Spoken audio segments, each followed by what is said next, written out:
Halo, assalamualaikum. Balik lagi bareng aku Ria. Gimana nih kabar teman-teman semuanya? Sehat-sehat selalu ya. Nah, baik, di episode malam ini aku mau coba sharing 3 tabungan utama yang sebaiknya dimiliki agar keuangan aman.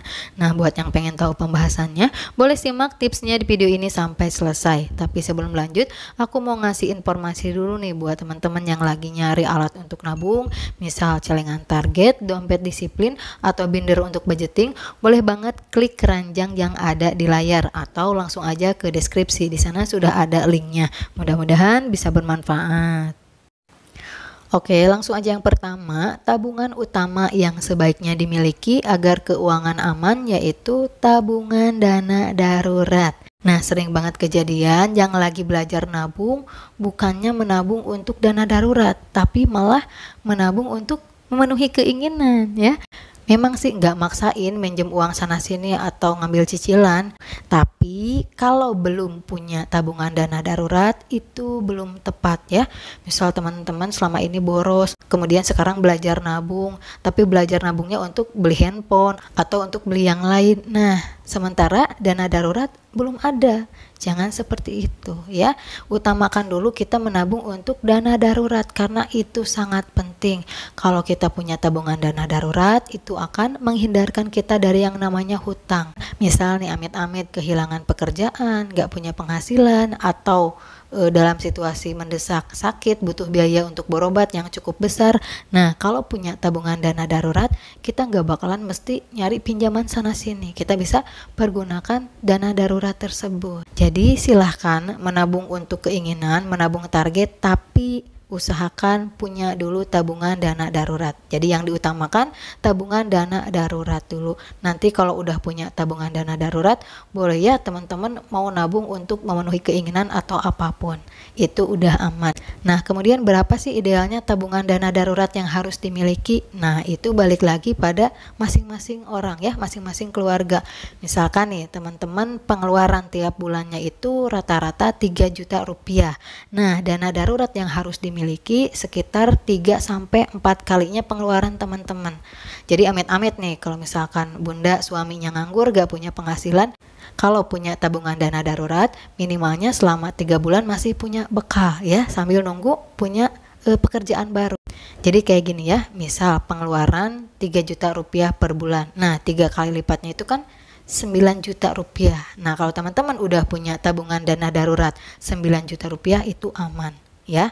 Atau lebih bagus lagi 4-5 kali pengeluaran teman-teman per bulan. Jadi intinya jangan dulu mengutamakan menabung untuk yang kurang penting, utamakan aja dulu menabung untuk dana darurat. Kemudian yang kedua, tabungan yang sebaiknya dimiliki agar keuangan aman yaitu tabungan untuk pengeluaran rutin. Nah, coba mulai dari sekarang biasakan menabung untuk pengeluaran rutin.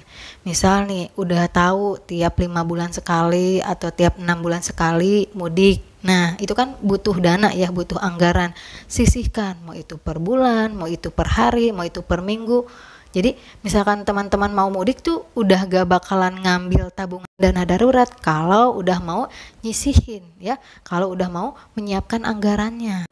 Misal nih udah pasti mudik 6 bulan sekali, nah butuh anggarannya sekitar 6 juta rupiah. Nah, teman-teman sisihkan per bulan 1 juta. Jadi dalam jangka waktu 6 bulan sudah terkumpul, pas mudik anggarannya udah nggak bingung lagi karena udah ada kayak gitu ya, sudah disiapkan. Atau nih pajak kendaraan, silahkan ditotal dalam setahun itu yang harus dibayar pajaknya ada berapa kendaraan ya, totalnya berapa. Misalkan totalnya sekian. Nah, kalau mau nabungnya per hari, total tersebut dibagi 365 hari. Jadi paham per hari harus menyisihkan berapa.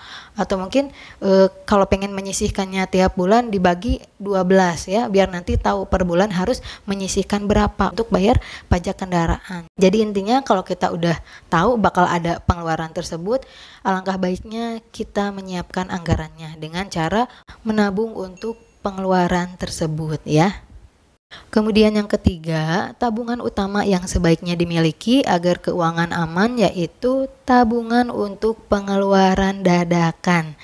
Nah, ayo mulai dari sekarang, aku sering banget bilang ya, kita harus mau menyisihkan, mau itu per hari atau mungkin per minggu, untuk apa? Untuk dana cadangan. Jadi kalau ada pengeluaran dadakan yang sepele-sepele, bisa pergunakan tabungan receh tersebut. Silahkan mau itu 5.000 atau mungkin 2.000 atau 10.000 per hari, nggak apa-apa. Jadi kalau misalkan teman-teman ada kondangan atau mau nengok teman yang sakit, nah pergunakan uang tersebut. Jadi gak bakalan ada alasan lagi, aku mah males nabung, soalnya udah nabung keambil lagi, banyak pengeluaran dadakan ini itu meskipun sepele tapi rutin. Nah, gak bakalan ada alasan kayak gitu lagi kalau teman-teman tiap harinya mau nabung recehan untuk pengeluaran dadakan yang sepele itu ya. Siap ya? Ayo mulai besok teman-teman sisihkan per hari semampunya untuk pengeluaran dadakan. Tapi Ria, anggarannya dari mana dong? Uangnya dari mana dong? Aku kan nabung dana darurat juga, kata Ria. Nah, misal nih kalau nabung dana darurat itu kan tiap gajian ya, sebulan sekali. Nah, teman-teman untuk tabungan ini nyisihin dari uang bekal.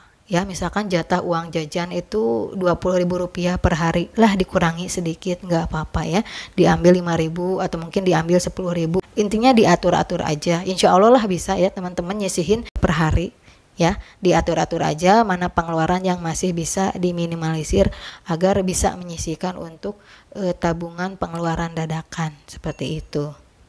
Nah, baik, kesimpulan pembahasan di episode malam ini mengenai 3 tabungan utama yang sebaiknya dimiliki agar keuangan aman. Yang pertama yaitu tabungan dana darurat, yang kedua tabungan untuk pengeluaran rutin, dan yang ketiga tabungan untuk pengeluaran dadakan.